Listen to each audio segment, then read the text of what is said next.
Right, I need to flip this thing upside down because I need to fit the sump, but all the internal bits that are bagged up. Better get my rags on. Trouble with this is it's getting very heavy. Right, okay. Such a heavy thing to flip over. Not going to catch me anything that's dangling. I don't mean on me. Well,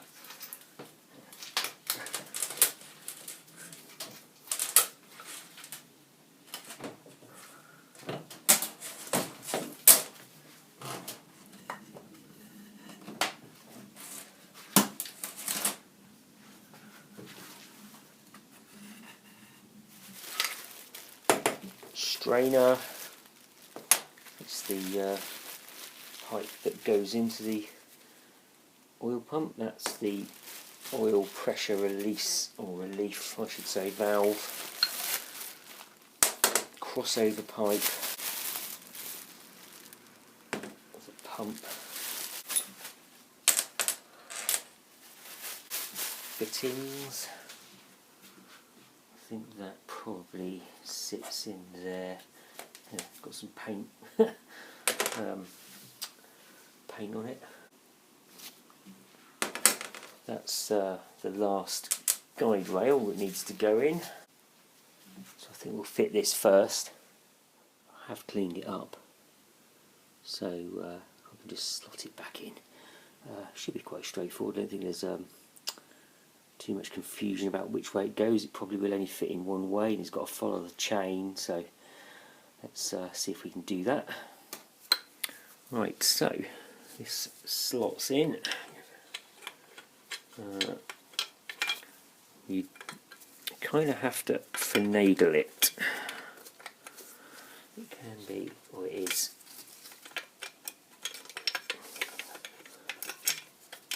quite awkward. Yeah, that's it. So sort of drop it backwards down into the slot. Just drop it down and then manoeuvre it forwards. There you go. Right, so anyway, this is just an 8mm. Oh, fell straight through. Oh, it can't come through. Okay.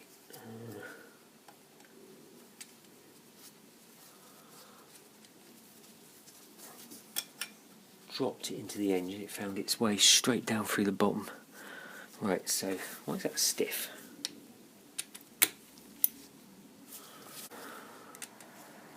Probably because my hands are greasy. Yeah, oily. Right, so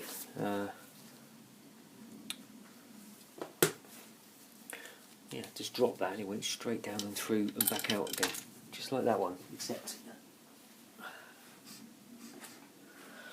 that one's not come out. Obviously it's right over the cam chain tunnel, but it's the other one dropped down and through. That one's just caught up on something, so I'll need to poke around. I'm sure it's going to be reasonably easy to find. The engine over and it was just perched and wedged in the cam chain tunnel, and just trying to remove it, and it just dropped out. There it is.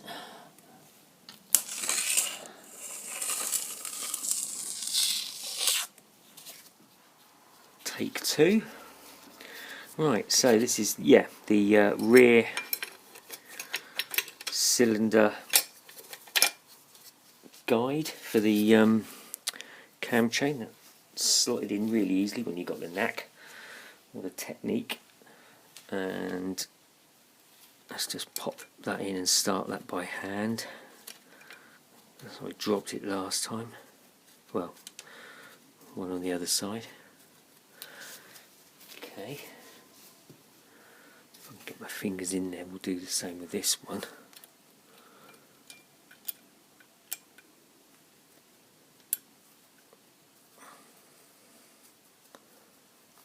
Yeah, it doesn't want to get started, so keep persevering. Okay, I think that's started. Okay. There is no torque value that I can see, so you know what are you going to do? Well, probably going to do about 15 newton meters. So let's make a bit of room.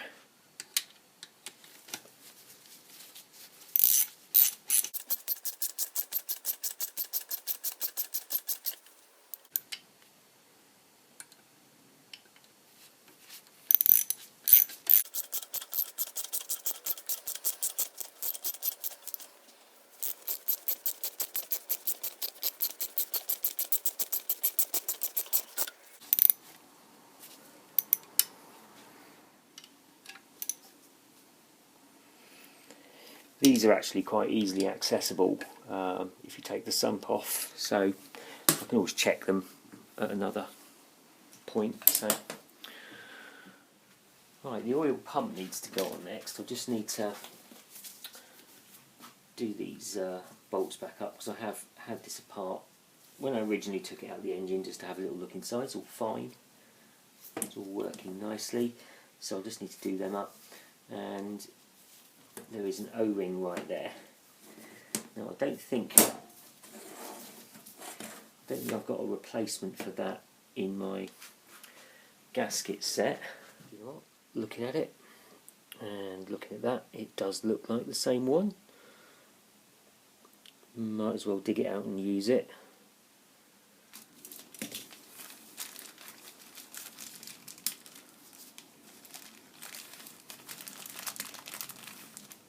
And that's where it goes on the engine itself. If I can get my fingers across there.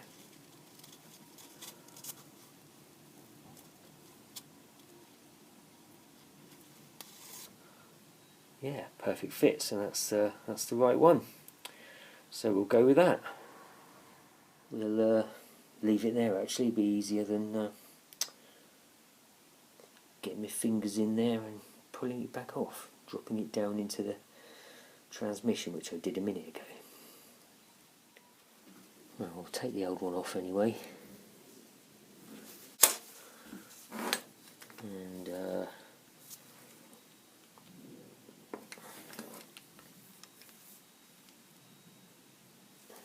do these up.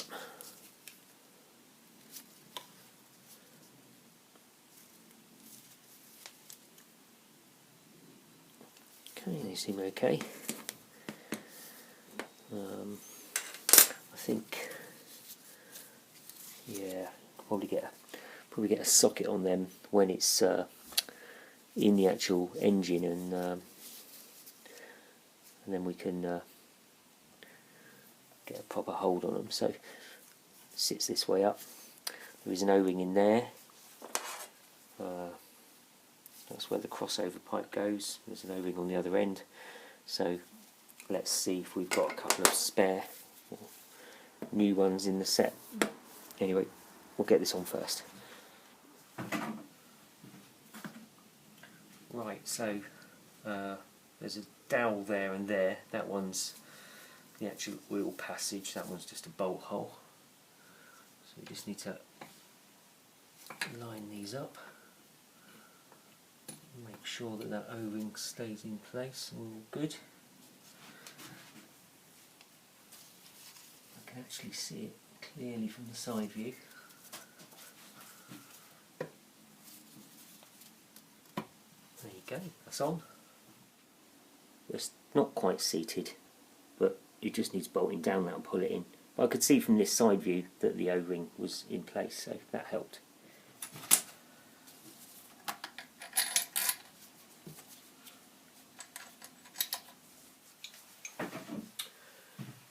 Right, there is no torque value for these,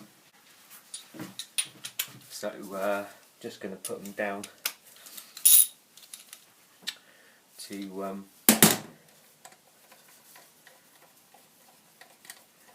know, what should be about 15, something like that.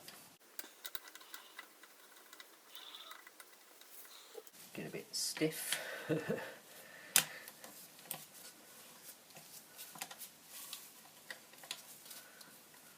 Yeah, sometimes you just get a bit of a point where it binds up.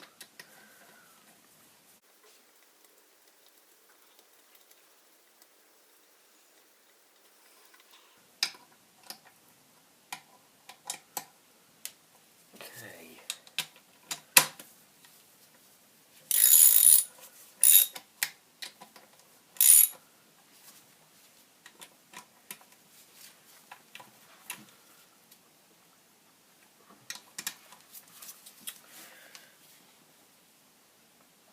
Does recommend you use thread locker, but yeah, to be honest, if I've got to take this thing apart again at some point, I don't really want to be messing with it.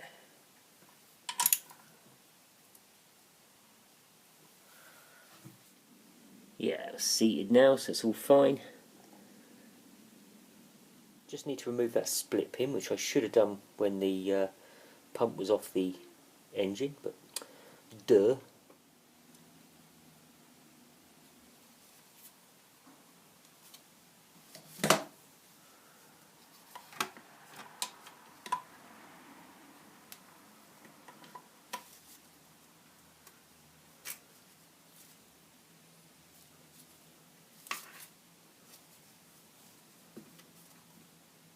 Holds the pickup pipe to the strainer, which is why that pin's there, and that's also got an O-ring, which we'll see if we've got a new one in the kit.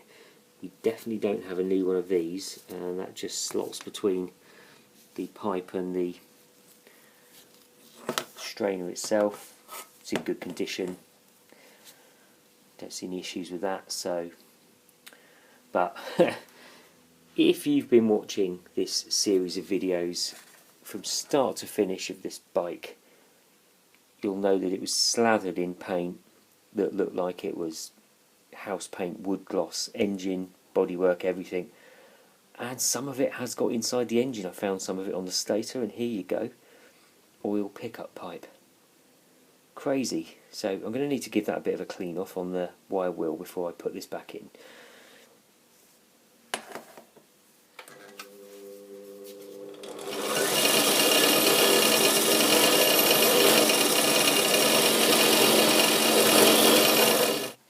Let's get it all back in. So let's put the O-ring on without dropping it.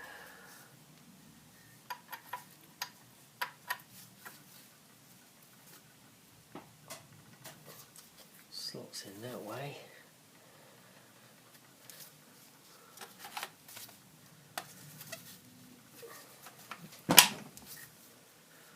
Okay. Yeah, actually that does seem pretty tight in there, so right. And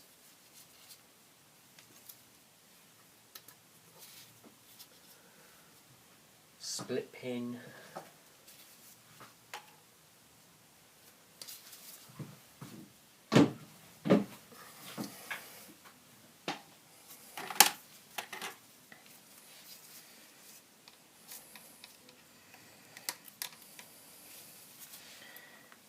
Turn it that way.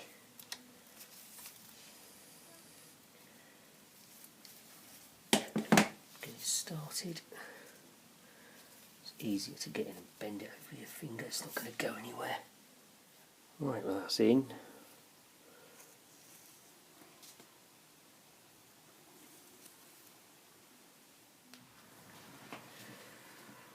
Right, so we'll have a bush and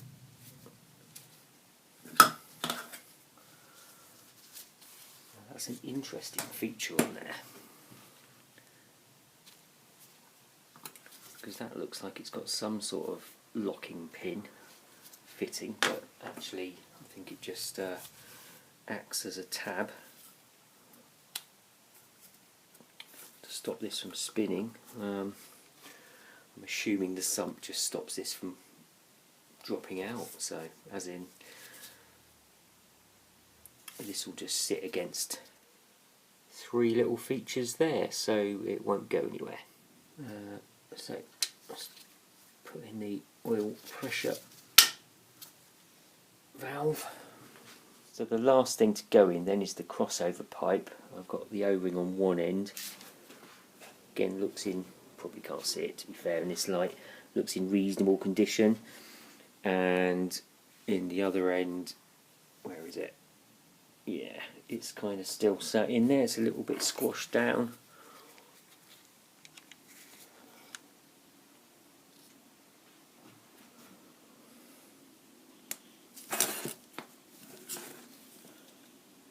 No, it's not, it's alright actually. Kind of looks squashed down, but when you take it out it looks fine. Well, I've just gone through the set and these seem to be the correct ones, so I'm going to swap them over. Problem is with these sets is that they never really label everything, so you can't really tell what is what. So it just slots in here, and then it's just held in place by the sump cover here. Okay.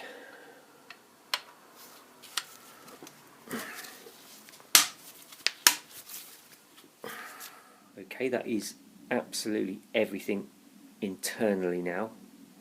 So I'm just going to stick a spanner or a socket and an eyeball around just to make absolutely sure that we've got everything in, and then we can just button up the sump cover. So in the last video, I'll stick a link in or put a card up or something, I made a gasket for this. This is a 40-year-old bike, and I looked everywhere for a replacement gasket. The old one was just completely flat, it wouldn't have served any purpose, and I need a new one, so I used 3mm cord and made a new one. Nice and easy, less than £3, and you just literally cut it to length and super glue the ends together. Dead simple. So we're just going to put this back on now and bolt it down. I think I need to find the bolts. I actually haven't got them out to hand, so let me go and see if I can dig around for those. Okay, here they all are, looking a little worse for wear. As with everything, we're all covered in either red oxide or white oxide, mixture of the two.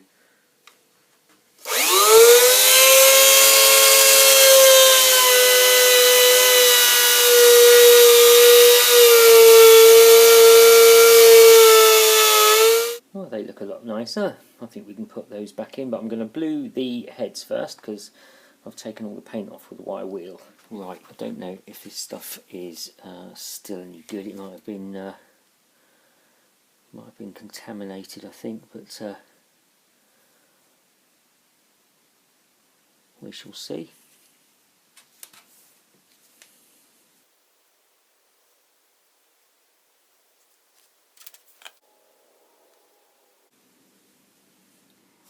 Yeah, I think my cold blue gel is a little contaminated, so that had a limited effect. I mean, it'll have some effect, but these bolt heads are going to be right down on the ground, so I'm going to do this slightly differently. Let's get the blowtorch out and a little pot of oil, and we'll give them a bit of a carbon coating.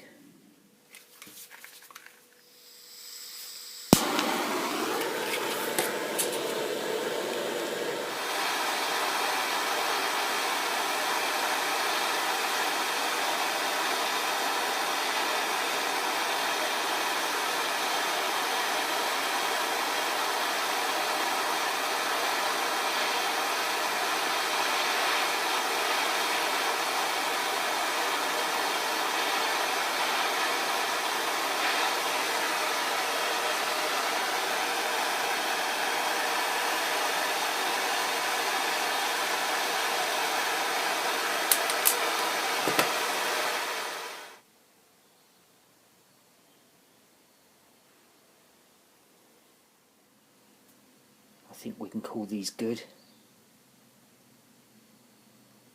Well, hopefully as I flip this over, my O-ring doesn't flop out.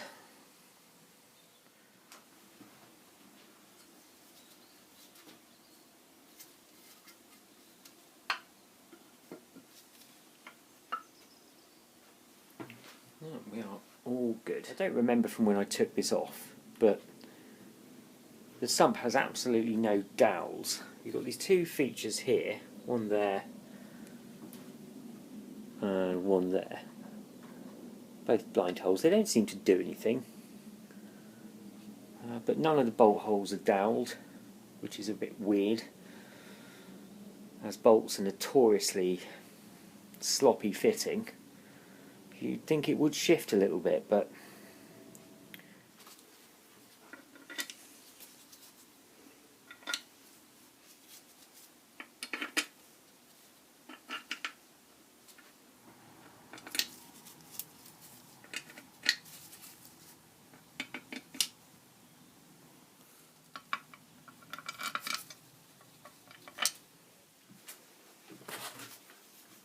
right, these are 8mm, so we're going to start winding them down.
There's a little bracket that fits here. Looks like it's some kind of cable tie. So I'm just going to slot that back on, and as we get the engine in the bike eventually and get everything else fitted, we'll no doubt soon see. Difficult to tell really, but that's where it came from. Last but not least, I think I should put a new washer on there, but I don't really have one of the right size, so yeah, it should be okay.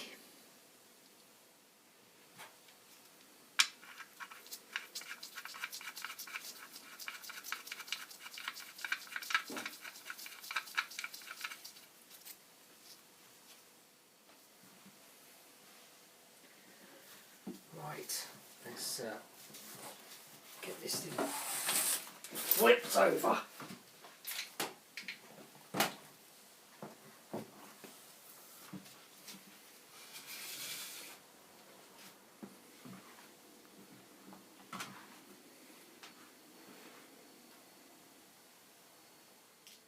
Well, there literally are no internal engine components left to fit now. It's all completely installed. We're going to move to the external engine components in the next video. We're going to get to the clutch side and we're going to start looking at the shift mechanisms. Till then, thank you very much for watching. Don't forget to like, subscribe, share, leave a comment. I appreciate every single one of you, and I will see you in the next video.